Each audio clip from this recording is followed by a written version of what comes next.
the great architect Santiago Calatrava, who I interviewed for this book. And Calatrava would say the greatest danger he faced in designing a building is after 5-6 years of working on a project, it would go stale and it no longer felt alive to him, and he didn't know why he was doing it, and it was a terrible feeling. And so what would happen whenever that happened to him is he would reassess it and then throw everything out. He would throw out all the drawings, all the 6 years of work, and start all over. And people would look at him like he was crazy. He did it because he had to get back to that sort of freshness that he needed to be more creative and in the moment. And he said, I didn't care. I don't care if I have to throw out 6 years of work. The feeling of making it better and being more alive in the moment is what matters. I thought that was sort of a powerful way of expressing it. Well, I had a stroke, and it's like the ultimate test for me. I've never had to go through something like this because I'm somebody who's very physically active and independent, and suddenly I can't use the left side of my body and I'm completely dependent.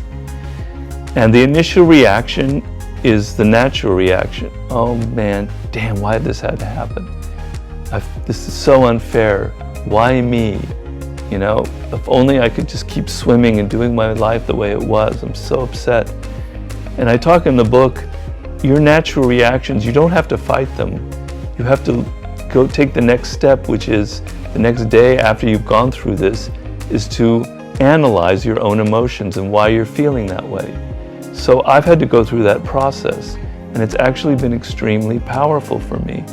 I don't really understand what my life's task is. I call that a master your life's task. Please help me, Robert. The earlier you figure it out, the better off you are, but it can happen later in life. Now, I figured out at an early age that I wanted to write. I didn't know what I wanted to write, but I loved words and I loved writing. And I empathize with a lot of people who don't have that feeling when they're 8 or 18 or in their 20s. But I've tried to tell people everybody has it. You're just not listening to yourself. You've lost touch with who you are, the core of your being. You're on social media too much. You're listening to what other people are telling you. You're listening to what your parents told you you should be doing in life. You're listening to what your friends think is cool. You're listening to what the culture is all about, you know, the entertainment industry, etc. You gotta cut all that shit out. You gotta listen to yourself. And you gotta be a bit bold. And you have to embrace what makes you different. What makes you different, what makes you particularly strange, if you want to use another word, is your strength, is your source of power. You've lost touch with it. Let's go back and try and find it.